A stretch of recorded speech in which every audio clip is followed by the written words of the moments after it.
British যখন আমাদেরকে চুষে চুষে খাচ্ছিল, আমাদের অর্থ যখন পাচার করছিল, ব্রিটিশ যখন আমাদের মুসলমানদের উপর যখন নিপীড়ন করছিল, আলা হযরত আহমদ রেজা খান ফাজলে বেরেলভী আলাইহির রহমা তখন বলেছিলেন, মুসলমান যদি চারটা কাজ না করে অর্থনীতির ক্ষেত্রে মুসলমান একেবারে ধ্বংস হয়ে যাবে।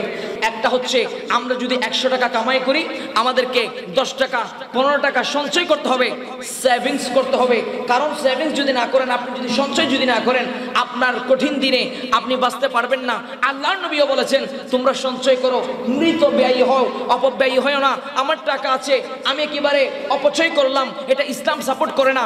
আল্লাহর নবী বলছেন, তোমরা মৃত ব্যয়ী হও এবং ভবিষ্যতের জন্য কিছু জমা রাখো। কারণ তুমি যদি দরিদ্র হয়ে যাও, এই দরিদ্রতার কারণে মানুষ দরিদ্রতার কারণে গুনার মধ্যে লিপ্ত হয়। একটু জোরে বলি নাউজুবিল্লাহ।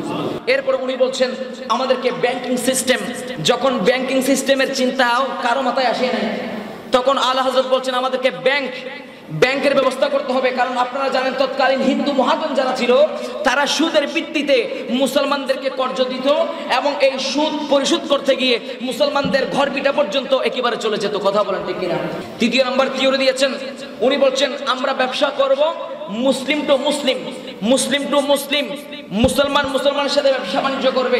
কারণ মুসলমান মুসলমানের সাথে যদি ব্যবসা বাণিজ্য করে, মুসলমানের সম্পদ মুসলমানের টাকা মুসলমানের হাতে থাকবে, ফলে মুসলমানরা স্বাবলম্বী হবে। একটু জোরে বলি সুবহানাল্লাহ। এরপর চতুর্থ নম্বর বলেছিলেন, মুসলমানের ছেলেরা লেখাপড়ায় জ্ঞান বিজ্ঞানে পিছিয়ে পড়েছে। কারণ ব্রিটিশদের চক্রান্তের শিকার হয়ে হিন্দু যারা আছে, এরা তো আপনার দুনিয়াদারির জ্ঞান অর্জন করে তারা এগিয়ে গেছে, সেদিক থেকে মুসলমানের ছেলেরা পিছিয়ে পড়েছে। তখন আমার আহমদ রেজা খান বলছেন, জায়গায় জায়গায় প্রতিষ্ঠান দিতে হবে, জায়গায় জায়গায় দিন ইসলামের, যেখান থেকে মানুষ ইসলাম শিখতে পারবে, মানুষ দিন শিখতে পারবে, এরকম প্রতিষ্ঠান প্রতিষ্ঠা করতে হবে। যেমনি ভাবে আমাদের পাশে প্রতিষ্ঠিত হয়েছে কাদরিয়া, চিস্তিয়া, তেইবিয়া মাদ্রাসা। কথা বলেন ঠিক কিনা? হাফিজিয়া মাদ্রাসা প্রতিষ্ঠা করেছেন কি জন্য? দিন ইসলাম শেখার জন্য। কথা বলেন ঠিক কিনা? এভাবে আমার শাহী শ্রীকুট বাংলার জমিনে এসে এই মাদ্রাসা প্রতিষ্ঠা করেছেন দিন ইসলাম শিক্ষার জন্য। তো আলা হযরত বলেছেন, রন্ধ্রে রন্ধ্রে আমাদেরকে শিক্ষা প্রতিষ্ঠান প্রতিষ্ঠা করতে হবে। এর মাধ্যমে আমাদের ছেলেরা শিক্ষা জ্ঞান বিজ্ঞান আহরণ করে ইসলামকে একেবারে উন্নত করবে। জোরে বলি না সুবহানাল্লাহ। উলাইকা, তারা এমন কিছু বান্দা ইসলামের কাজ করবে, ইসলামের খেদমত করবে। সবাই তো আমরা ইসলামের দাবিদার, কিন্তু মুসলমানের মধ্যে, ঈমানদারের মধ্যে এমন কিছু বান্দা আমি আল্লাহ তৈরি করে রেখেছি। উলাইকা কাতাবা, যাদেরকে লিখে দেওয়া হয়েছে, আল্লাহ লিখে দিয়েছেন, কাগজে নয়, পাথরে নয়, গাছে নয়, বাঁশে নয়, ফি কুলুবিহিম, তাদের অন্তরের মধ্যে। একটু জোরে বলি সুবহানাল্লাহ। কাতাবা ফি কুলুবিহিম, তাদের অন্তরের মধ্যে লিখে দিয়েছেন। কি লিখে দিয়েছেন? ঈমানা, ঈমান লিখে দিয়েছেন। এবং ওয়াইয়াদাহুম, তাদেরকে সাহায্য করেছেন আল্লাহ স্পেশাল ফোর্স দিয়ে। যেমনি ভাবে আমাদের মন্ত্রী মিনিস্টাররা যখন কোনো জায়গার মধ্যে যায়, তখন সেখানে যাওয়ার আগে একটা বিশেষ স্পেশাল ফোর্স পাঠিয়ে দেন। ওই ফোর্স গিয়ে সেই এলাকার অবস্থা সম্পর্কে খবর নিয়ে ফেলে, যাতে মন্ত্রী বা প্রাইম মিনিস্টারকে একেবারে সর্বোচ্চ নিরাপত্তা দেওয়া যায়। কথা বলেন ঠিক কিনা? আর আমার আল্লাহ বলছেন, উলাইকা কাতাবা ফি কুলুবিহিমুল ঈমানা, আমি এমন কিছু মানুষ তৈরি করেছি যারা ইসলামের খেদমত করবে, একনিষ্ঠভাবে ইসলামের খেদমত করবে। উলাইকা কাতাবা ফি কুলুবিহিমুল ঈমানা, তাদের অন্তরে আমি আল্লাহ লিখে দিয়েছি ঈমানকে।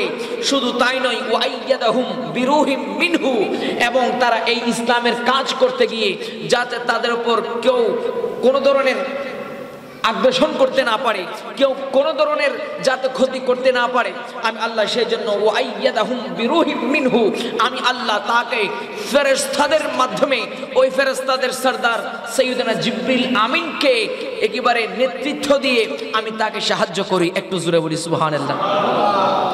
তাহলে যারা বাস্তবিক পক্ষে ইসলামের জন্য কাজ করে, ইসলামের পক্ষে কথা বলে, ইসলাম সংস্কারের কথা বলে, ইসলামের মধ্যে বিভিন্ন সময় বিভিন্নভাবে বাতিল ফেরকারা ইহুদি নাসরারা ইসলামের ক্ষতি সাধন করেছে। আর এই ক্ষতি সাধন থেকে ইসলামকে হেফাজত করার জন্য আমার আল্লাহ যুগে যুগে বিশেষ করে প্রত্যেক বছরের মাথায় একজন করে মুজাদ্দিদ পাঠান, যিনি সমাজ সংস্কারের কাজ করেন। একটু জোরে বলি সুবহানাল্লাহ।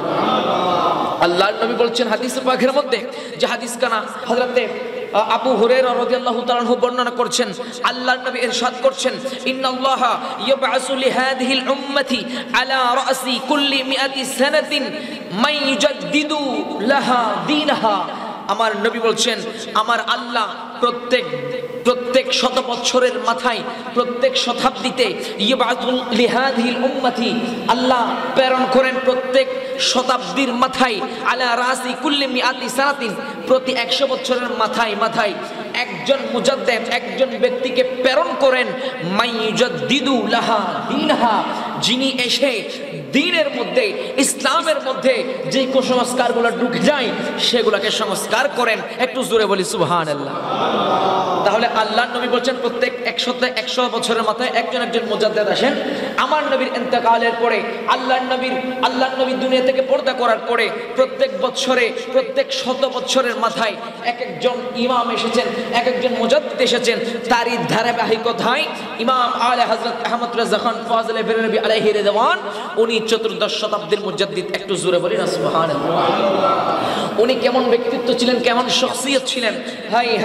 উনি যখন উনি দুনিয়াতে আসার আগে উনার আব্বাকে সুসংবাদ দেওয়া হয়েছে। ওনার বয়স যখন 4 বছর বয়সে, উনি যে বয়সের মধ্যে কোনো ছেলেরা ভালো করে কথাও বলতে পারে না, আর 4 বছর বয়সে আলা হযরত ইমাম আহমদ রাজা খান ফাজলে বেরলভী আলাইহি রাহমা, উনি একেবারে নাজারা শুদ্ধভাবে তাসবিহ সহকারে কোরআনে পাকের তেলাওয়াত শেষ করেছেন। একটু জোরে বলি সুবহানাল্লাহ। 6 বছর যখন ওনার বয়স, তখন উনি ওনাদের দরবারের মধ্যে মিলাদুন নবীর উপর আলোচনা হতো। তিনি ঈদে 12 রবিউল আউয়াল শরীফের মধ্যে, ওনার বয়স যখন 6 বছর, 12 রবিউল আউয়াল শরীফ ওনাদের বাড়িতে মাহফিলের আয়োজন করা হলো। বিভিন্ন জায়গা থেকে বড় বড় আলেমদেরকে দাওয়াত দেওয়া হলো, ওনারা এসেছেন। আর ওনাদের সামনে 6 বছরের বাদশা কোরআন হাদিসের উপর একেবারে 2 ঘন্টা আলোচনা করেছেন। একটু জোরে বলেন সুবহানাল্লাহ। এখন তো আমাদের মধ্যে অনেক বক্তা আছে, শিশু বক্তা আছে, দেড়ফুটি বক্তা আছে, এক হাত বক্তা আছে না নাই? ইউটিউব দেখে ওয়াজ মুখস্থ করে বলে, কোরআন হাদিস কিছু নাই। কিন্তু আজ থেকে 100 বছর আগে আমার আলা হযরত উনি কোরআন হাদিসের আলোকে লাগাতার পাক্কা 2 ঘন্টা আলোচনা করেছেন। একটু সুবহানাল্লাহ বলেন। সেদিন সমস্ত বড় বড় আলেমদেরকে তাক লাগিয়ে দিয়েছিলেন। সেদিন সমস্ত আলেমরা বুঝতে পেরেছেন উনি একজন বড় আলেম হবেন, ওনার দ্বারা আমার আল্লাহ ইসলামের অনেক অনেক খেদমত নেবেন ওনার কাছ থেকে। একটু জোরে বলি সুবহানাল্লাহ। এরপরে ওনার বয়স যখন 8 বছর বয়সে আমাদের মাদ্রাসার মধ্যে একটা কিতাব পড়ানো হয়, হেদায়েতুন নাহু। মাদ্রাসার ছাত্ররা জানেন হেদায়েতুন নাহুর সরা ব্যাখ্যা গ্রন্থ লিখেছেন আলা হযরত 8 বছর বয়সে আরবি ভাষায়।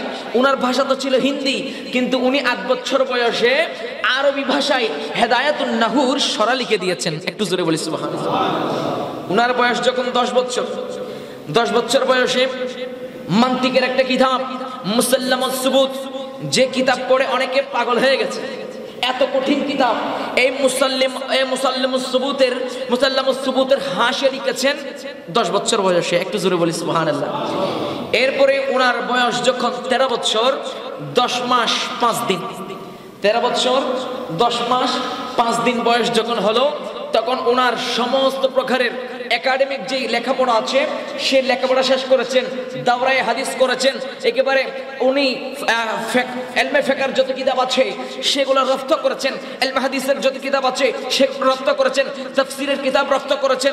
এভাবে বিভিন্ন ইসলামের যত কানুন আছে, যত কিতাবাদি আছে সেগুলো মুতালিয়া করে উনি রপ্ত করে নিয়েছেন এবং একাডেমিক ভাবে ওনার লেখাপড়া শেষ হয়েছে 13 বছর 10 মাস 5 দিনে। একটু জোরে বলি সুবহানাল্লাহ। আলা হযরত বলছেন, যেদিন আমার লেখাপড়া শেষ এর পরের দিন আমার উপর শরীয়তের হুকুম হাকাম, নামাজ, রোজা, হজ, যাকাত, নামাজ এগুলো আমার উপর ফরজ হয়েছে, অর্থাৎ তিনি বালেগ হয়েছেন। একটু জোরে বলেন না সুবহানাল্লাহ। লেখাপড়া শেষ, তারপর উনি কি হয়েছেন? শরীয়ত উনার পর অর্পিত হয়েছে, উনি বালেগ হয়েছেন। এরপরে উনি এত এত গভীর জ্ঞানের অধিকারী ছিলেন, এত জহিন ছিলেন, এত জ্ঞানী ছিলেন। উনি আলেম হওয়ার পরে, লেখাপড়া শেষ করার পরে ওনার আব্বাও বড় আলেম ছিলেন, তো ওনার আব্বার কাছে ফতোয়া আসতো। উনি ফতোয়া আসলে, প্রশ্ন আসলে সেগুলোর সমাধান দিতেন। আর আমার আলে হযরত যেদিন লেখাপড়া শেষ করেছেন, একটা ফতোয়া আসলো, যে প্রশ্নের সমাধান কেউ দিতে পারছে না, পুরো ভারতবর্ষের মধ্যে সমস্ত আলেমরা হিমশিম খেয়ে যাচ্ছে। সে প্রশ্নটা হচ্ছে, কোন বাচ্চা, দুধের বাচ্চা যদি তার মায়ের থেকে দুধ পান না করে অন্য কোনো মহিলার কাছ থেকে দুধ পান করে, তাহলে ওই মহিলার সন্তানের সাথে এই সন্তানের সম্পর্ক হবে দুধ ভাই বোন, ঠিক কিনা? দুধ ভাই বোনের সম্পর্ক হবে, এবং তাদের মাঝে বিবাহ বন্ধনে আবদ্ধ হওয়া এটা জায়েজ নাই। এখন প্রশ্ন হলো, যদি ভুলক্রমে দুধ যদি মুখ দিয়ে না গিয়ে, ভুলক্রমে নাক দিয়ে যদি দুধ পেটে চলে যায়, এখন এই সমস্যার সমাধান দিন হতভম্ব হয়ে গিয়েছিলেন। সেদিন কেউ উত্তর দিতে পারছিলেন না। রাদাতের মাসালায় সবাই আটকা পড়েছিলেন, পুরা ভারতবর্ষের মধ্যে সবাই এর সমাধান দিতে পারছিলেন না। আর আলা হযরতের আব্বাজানের কাছে যখন আসা হলো, আলা হযরত আব্বাজানের কাছ থেকে সে প্রশ্নটা নিয়ে, ফতোয়াটা নিয়ে উনি এমনভাবে কুরআন হাদিসের আলোকে এমনভাবে সমাধান দিয়েছেন। আলা হযরত ওনার আব্বার কাছে, নকি আলী খানের কাছে গিয়ে বলেন, আব্বাজান আমি ফতোয়া রেডি করেছি। তখন ওনার আব্বা ওনার ফতোয়ার দিকে একবার তাকায়, আরেকবার ওনার দিকে তাকায়, একবার ফতোয়ার দিকে তাকায়, একবার ওনার দিকে তাকায়, একবার ফতোয়ার দিকে তাকায়, আরেকবার ওনার দিকে তাকায়। এত সুন্দরভাবে কুরআন হাদিস অনুযায়ী এত সুন্দরভাবে উনি সমাধান দিয়েছেন। ওনার আব্বাজান বলছেন, বাবা আজকে থেকে আমি আর ফতোয়া দিব না, আমার ফতোয়ার দফতরের মধ্যে তুমি আহমদ রেজাকে বসাই দিয়েছি। একটু জোরে বলেন সুবহানাল্লাহ। কত বড় উনি আলেম ছিলেন, উনার যেখান কত প্রখর ছিল, কত উনি ইসলামের জন্য ফিকহ বিষয়ে উনি কত মাহের ছিলেন। বিশেষ করে ভারতবর্ষের সমস্ত সমাজ, সব ঘরানার আলেমরা এটা বলতে বাধ্য হয়েছে, স্বীকার করতে বাধ্য হয়েছে যে আলা হযরত, বিশেষ করে আল্লামা ডাক্তার ইকবাল বলেছেন যে আলা হযরত রাহমাতুল্লাহ আলাইহির কিতাব মুতালিয়া করে উনার ফিকহি যে ইসতিলাহ, উনার ফিকহি যে আন্দাজ, উনার যে ফিকার মধ্যে যে গভীরতা, ওরা ইলমে ফিকার জন্য যে কষ্ট সাধন করেছেন, আমি বলতে বাধ্য হচ্ছি ইমাম আহমদ রেজা হচ্ছেন এই যুগের জন্য ইমামে আজম আবু হানিফা। একটু জোরে বলেন সুবহানাল্লাহ।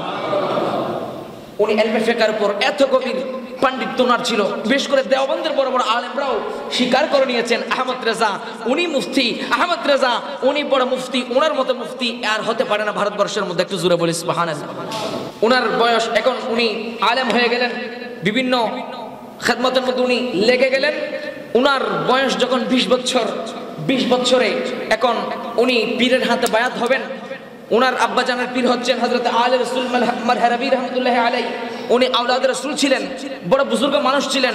এখন উনি ইলমে দ্বীন হাসিল করেছেন। ইলমে তাসাউফ হাসিল করার জন্য একজন বুজুর্গের হাতে হাত রাখতে হবে, একজন পীরের হাতে হাত রাখতে হবে। তখন উনি যখন মনস্থ করলেন এখন আমার একজন পীর ধরা দরকার, একজন পীরের কাছে যাওয়া দরকার, তখন উনি ঘর থেকে বের হলেন আলী রাসূল মারহারাবির দরবারে যাওয়ার জন্য। তখন আলী রাসূল মারহারাবির একটা সিস্টেম ছিল, উনি প্রথমে কোনো মুরিদ যদি আসতো সাথে সাথে বায়াত করাই নিতেন না। উনি আগে পরীক্ষা করতেন। উনি নামাজের মাধ্যমে যারা আসতো তাদেরকে নামাজ পড়তে দিতেন, কাজ দিতেন, একে বলে পাকাপোক্ত করে তখন উনি মুরিদ করাতেন। আর আলে হযরত যখন ঘর থেকে বের হয়েছে, আলী রাসূল মারহারাবি, তখন আপনার মিডিয়ার যুগ ছিল না, মোবাইল ছিল না, টেলিফোন ছিল না। হঠাৎ করে আলী রাসূল মারহারাবি ওনার ঘর ছেড়ে, ওনার হুজুরা ছেড়ে, দেখতে পাচ্ছেন মুরিদরা দেখতে পাচ্ছে ঘরের রাস্তার মোড়ের মধ্যে চলে গিয়েছেন। তখন জিজ্ঞেস করা হলো, হুজুর কি ব্যাপার, আপনি হুজুরা ছেড়ে কেন ঘরের এই রাস্তার মোড়ের মধ্যে চলে গেলেন? তখন আলী রাসূল মারহারাবি বলছেন, আজকে এমন একজন আশিক রাসূল আসতেছে, এমন একজন শখসিয়ত আসতেছে আমার দরবারে, এমন একজন ব্যক্তিত্ব আসতেছে, উনি এমন আশিক রাসূল, ওনার অন্তরের মধ্যে ইশকের এত বেশি আমার নবীর ইশক সেই ইশকের খুশবু আমি এখান থেকে পাচ্ছি। একটু জোরে বলি সুবহানাল্লাহ। উনি আসলেন, আসার সাথে সাথে আলা হযরতকে বায়াত করে নিলেন এবং সাথে সাথে 13 সিলসিলার খেলাফত ওনাকে দিয়ে দিয়েছেন। একটু জোরে বলি সুবহানাল্লাহ। মুরিদরা বলল, হুজুর আপনি তো আসলে সাথে সাথে মুরিদ করেন না, আগে পরীক্ষা নিরীক্ষা করেন। এখন আলা আহমদ রেজাকে আপনি বায়াত করিয়েছেন, সাথে সাথে আবার খেলাফত দেওয়ার জন্য আপনি অনুমতি, খেলাফত দিয়ে দিয়েছেন, বায়াত করার জন্য অনুমতি দিয়ে দিলেন। বুঝলাম না ব্যাপারটা। তখন আলী রাসূল মারহাবি রাহমাতুল্লাহ বলছেন, আমার কাছে যারা আসে এরা তো ভিজা লাগলি, এদেরকে আগে শুকাইতে হয়, আর আহমদ রেজা আমার কাছে শুকিয়ে এসেছেন। উনি ইসলামের এত বেশি, আমার নবীর এত বেশি সুন্নতের পাবন্দি, উনি এত বেশি শরীয়তকে ফলো করেন, উনি শুকনো লাকড়ি হয়ে আমার কাছে এসেছেন। উনার গায়ে যদি আগুন লাগিয়ে দিই সাথে সাথে আগুন ধরে যাবে।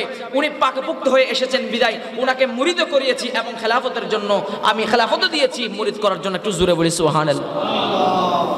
এরপরে ইমাম আলা হযরত আজিমুল বরকত ইমামে ইশকে মোহাব্বত শাহ আহমদ রেজা খান, উনি শুধু, আমরা মনে করি উনি শুধু আলেম, আমরা মনে করি উনি শুধু নাত লিখেন বা নাত পড়েন, কিন্তু এইগুলো ছাড়াও আলা হযরত উনার যে বিজ্ঞান শাস্ত্রের উপর কি অবদান, চিকিৎসা শাস্ত্রের উপর কি অবদান, অর্থনৈতিক শাস্ত্রের উপর কি অবদান আমরা জানি না।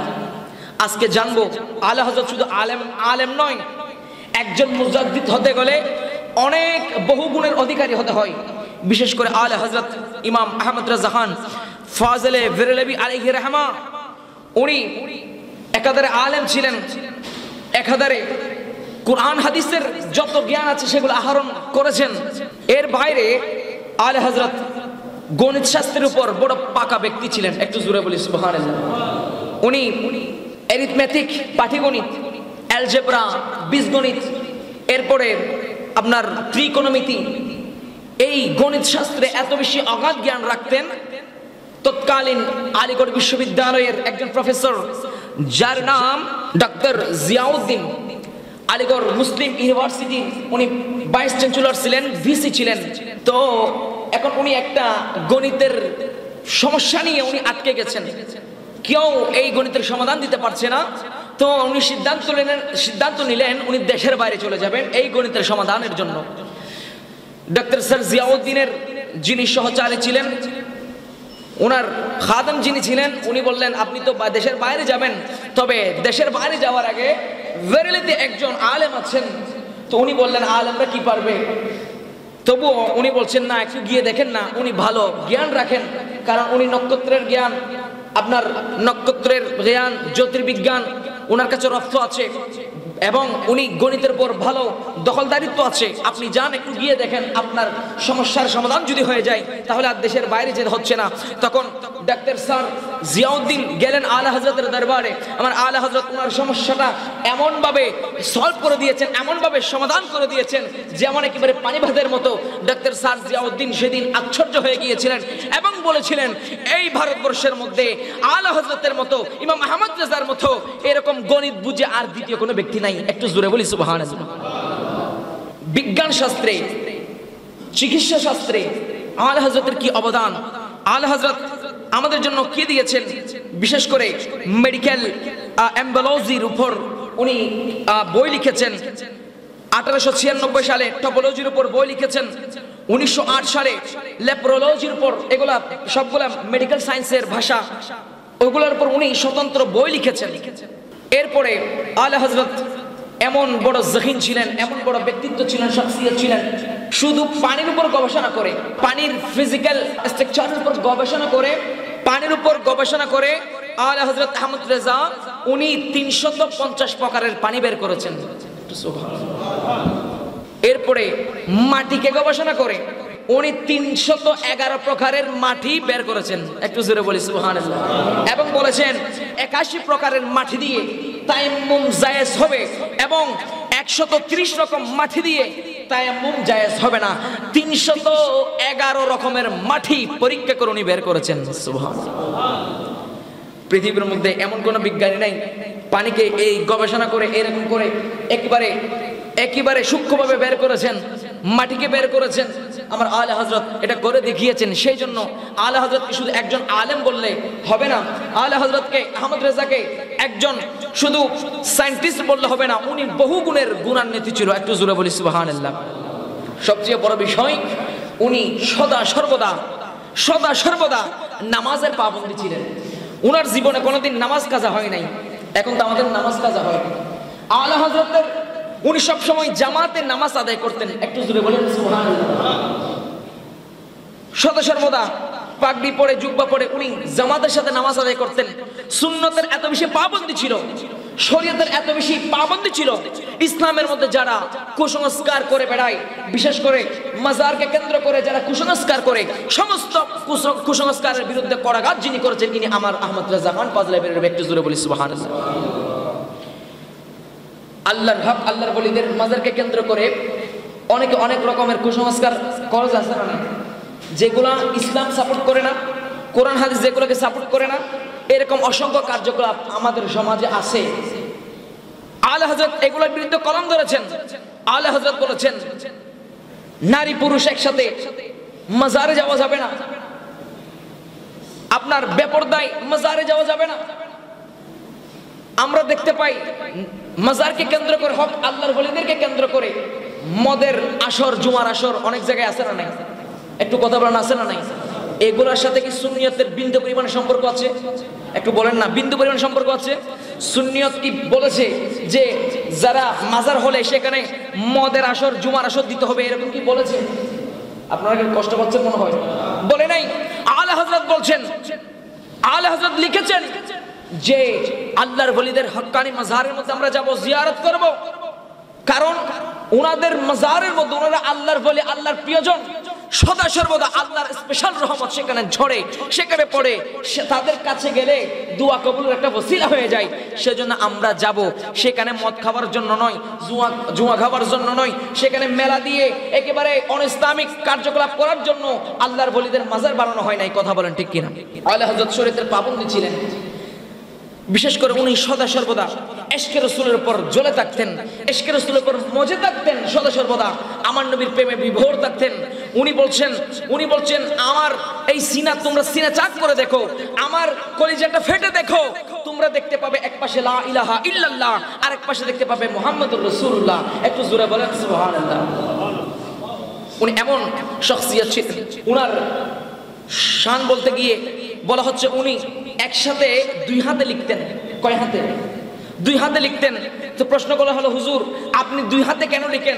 বলছে আমি এক হাত দিয়ে, ডান হাত দিয়ে আমার নবীর তারিফ করি, আমার নবীর সানাহানি করি, আমার নবীর প্রশংসা করি, ইসলামের কথা লিখি, কোরআনের কথা লিখি, হাদিসের কথা লিখি। আর যখন কোন গুস্তাখে রাসূলের কথা আসে, কোন কাফের মুশরিকের কথা আসে, যারা ইসলামের শত্রু, আল্লাহর নবীর শত্রু, তাদের কথা যখন আসে, তাদেরকে যখন জবাব দিতে হয়, তখন আমি আহমদ রেজা আমার বাম হাতকে ব্যবহার করি, কারণ আমি এই হাত দিয়ে আমার নবীর প্রশংসা করি। আর নবীর যারা গুস্তাখ আছে তাদেরকে জবাব দেওয়ার জন্য আমি বাম হাত ব্যবহার করি। একটু জোরে বলি সুবহানাল্লাহ। এত বড় ব্যক্তিত্ব ছিলেন আলে হযরত আজিমুল বরকত ইমাম ইশকে মুহাব্বত। আল্লাহ পাক হুজুরের ফয়জাত আমাদেরকে দান করুন, সবাই বলে আমিন। সমাজের মধ্যে উনি কি সংস্কার করেছেন?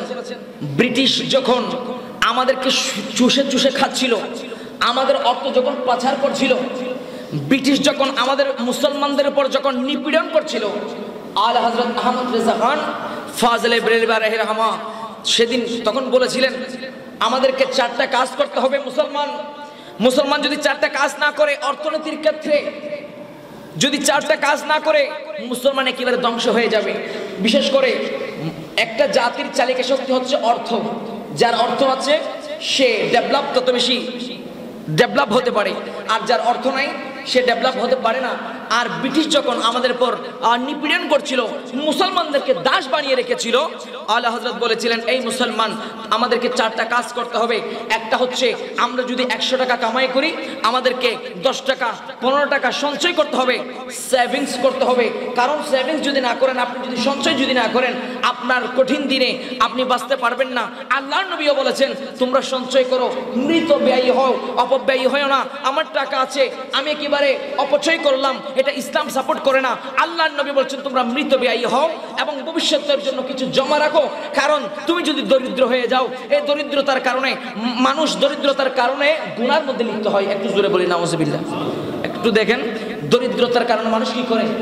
গুনাহ করে। আপনি অভাবের কারণে অভাবের তাড়নায় পড়ে আপনি গুনাহ করছেন।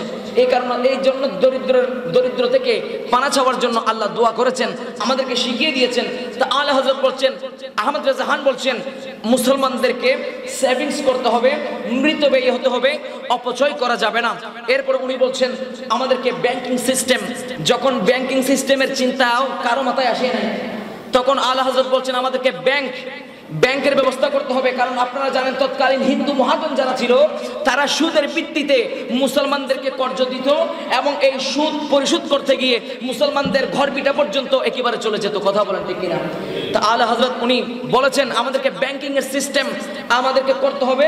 যে এটা কিভাবে করবে? যে মুসলমানদের মধ্যে যারা বড় বড় ধনী ব্যক্তি আছে ওনারা মুসলমানদেরকে কর্জ দিবে বিনা সুদে, সুদ ছাড়া কর্জ দিবে এবং সেই গরিবরা সেই টাকা নিয়ে গরিবরা চাষাবাদ করবে, তারা ব্যবসা বাণিজ্য করবে, এভাবে মুসলমান স্বাবলম্বী হবে। একটু জোরে সুরে বলেন সুবহানাল্লাহ। তৃতীয় নম্বর থিওরি দিয়েছেন উনি, বলছেন আমরা ব্যবসা করব মুসলিম টু মুসলিম, মুসলিম টু মুসলিম, মুসলমান মুসলমানের সাথে ব্যবসা বাণিজ্য করবে। কারণ মুসলমান মুসলমানের সাথে যদি ব্যবসা বাণিজ্য করে, মুসলমানের সম্পদ মুসলমানের টাকা মুসলমানের হাতে থাকবে, ফলে মুসলমানরা স্বাবলম্বী হবে। একটু জোরে বলি সুবহানাল্লাহ। এরপর চতুর্থ নম্বর বলেছিলেন দেখেন সমাজ কিভাবে সংস্কার করছে। আলা আহমদ রেজা উনি একটা গোত্রের জন্য নয়, উনি পুরা মুসলিম জাতির জন্য। একটু জোরে বলি সুবহানাল্লাহ। সেই কারণে ওনাকে সবাই মহব্বত করেন। চতুর্থ নম্বর বলেছে মুসলমানের ছেলেরা লেখাপড়ায় জ্ঞান বিজ্ঞানে পিছিয়ে পড়েছে। কারণ ব্রিটিশদের চক্রান্তের শিকার হয়ে হিন্দু যারা আছে এরা তো আপনার দুনিয়াদারির জ্ঞান অর্জন করে তারা এগিয়ে গেছে, সেদিক থেকে মুসলমানের ছেলেরা পিছিয়ে পড়েছে। তখন আমার আহমদ রেজা খান বলছেন জায়গায় জায়গায় প্রতিষ্ঠান দিতে হবে, জায়গায় জায়গায় দিন ইসলামের যেখান থেকে মানুষ ইসলাম শিখতে পারবে, মানুষ দিন শিখতে পারবে, এরকম প্রতিষ্ঠা করতে হবে। যেমনিভাবে আমাদের পাশে প্রতিষ্ঠিত হয়েছে কাদরিয়া, চিস্তিয়া, তেইবিয়া মাদ্রাসা। কথা বলেন ঠিক কিনা? হাফিজিয়া মাদ্রাসা প্রতিষ্ঠা করেছেন কি জন্য? দিন ইসলাম শেখার জন্য। কথা বলেন ঠিক কিনা? এভাবে আমার শাহী শ্রীকুট বাংলার জমিনে এসে এই মাদ্রাসা প্রতিষ্ঠা করেছেন দিন ইসলাম শিক্ষার জন্য। তো আলা হযরত বলেছেন রন্ধ্রে রন্ধ্রে আমাদেরকে শিক্ষা প্রতিষ্ঠা করতে হবে। এর মাধ্যমে আমাদের ছেলেরা শিক্ষা জ্ঞান বিজ্ঞান আহরণ করে ইসলামকে একেবারে উন্নত করবে। জোরে বলেন না সুবহানাল্লাহ। আলা হযরত এই থিওরি দিয়েছেন, অর্থনীতির যে থিওরি দিয়েছেন, অর্থনীতির এটা স্কুলের মধ্যে আগে এরকম সাবজেক্ট আকারে ছিল না। সাবজেক্ট আকারে আসতেছে প্রথম বিশ্বযুদ্ধের পরে, যখন অর্থনৈতিক মন্দা চলছে, বিশেষ করে 1930 সালের পরে এই আপনার অর্থনীতি নিয়ে চর্চা শুরু হয়েছে। বিশেষ করে অর্থনীতির উপর প্রথম বই লিখেছেন আমেরিকার একজন বিজ্ঞানী, অর্থবিজ্ঞানী আমেরিকার, তার নাম হচ্ছে ব্রিটিশ অর্থনীতিবিদ, উনি তার নাম জে.এস. কেইন্স। উনি বই লিখেছিলেন the theory of employment, interest and money. এই বই লেখার পরে এখন অর্থ জমার তারা প্রতিযোগিতা দিয়েছে কিভাবে অর্থ জমাতে হবে, কিভাবে ডেভেলপ হতে হবে, এটা লিখেছেন। এই বই লেখার পরে অর্থনীতি এই সাবজেক্টটা মাদ্রাসার আপনার স্কুল কলেজের মধ্যে ঢুকানো হলো। এর আগে অর্থনীতি নিয়ে কেউ চিন্তা করে নাই। আর ওই বই লেখার আরো 24 বছর আগে আহমদ রেজা খান ফাজলে বেরেলভি আলাইহি রাহমা 1912 সালে অর্থনীতির উপর মুসলমানদেরকে ধারণা দিয়েছেন। একটু জোরে বলেন সুবহানাল্লাহ। এভাবে মুসলমানদেরকে উনি রক্ষা করেছেন। মুসলমানদেরকে ব্রিটিশদের হাত থেকে রক্ষা করার জন্য উনি থিওরি দিয়েছিলেন। আল্লাহ পাক আমাদেরকে বুঝার তৌফিক দান করুন, সবাই বলি আমিন। এভাবে আলা হযরত আহমদ রেজার শান বর্ণনা করলে এটা শেষ হবে না। উনার খেদমত সুদূর প্রসারী খেদমত, অনেক খেদমত, যার কারণে উনাকে মুজাদ্দিদ বলতে বাধ্য হয়েছে। উনি ইসলামের সংস্কার করেছেন। এই কারণে আমার আল্লাহ বলছেন উলাইকা কাতাবা ফি কুলুবিহিমুল ঈমানা ওয়া আইয়াদাহুম বিরূহিম মিনহুম। আমি আল্লাহ এমন কিছু বান্দা সৃষ্টি করেছি যাদের অন্তরের মধ্যে আমি আল্লাহ ঈমান অঙ্কন করে দিয়েছি, ঈমানকে অঙ্কিত করে দিয়েছি, এবং আমি আল্লাহ তাদেরকে জিবরিলের মাধ্যমে সাহায্য করে থাকি। একটু জোরে বলি সুবহানাল্লাহ। আল্লাহ পাক আমাদেরকে হুজুরের ফয়জাত দান করুন, সবাই বলি আমিন।